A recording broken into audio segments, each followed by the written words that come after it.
50 watts present. ఈ video చూస్తున్న మీకు మన ప్రభు అయిన యేసు నామములో వందనములు చెల్లిస్తూ ఉన్నాను. ఈ వీడియోని చివరి వరకు చూడండి. దానియేలును నేను వివరించి చెప్పున్నది ఏమనగా, రాత్రి యందు దర్శనములు కలిగినప్పుడు నేను తేరి చూచుచుండగా ఆకాశపు నలుదిక్కుల నుండి సముద్రం మీద గాలి విసురుట నాకు కనబడెను.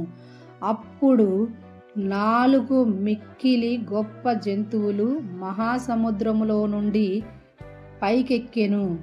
ఆ జంతువులు ఒకదానికొకటి భిన్నములై ఉండెను. మొదటిది సింహమును పోలినది గాని దానికి పక్షిరాజు రెక్కల వంటి రెక్కలుండెను.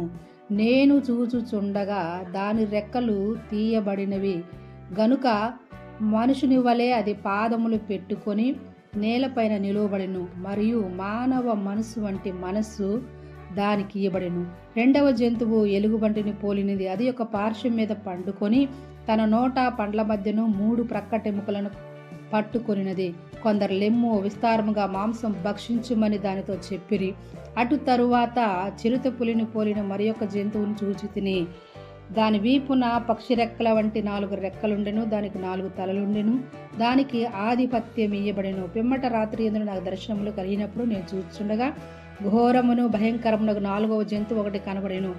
అది తనకు ముందుగా నుండిన ఇతర జంతువులకు భిన్నమైనది. అది మహత్యములు గలది.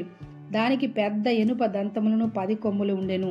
అది సమస్తమును భక్షించుచు తూత్తునీలుగా చేయుచు మిగిలిన దానిని క్రాళ్ల కింద త్రొక్కుచుండెను.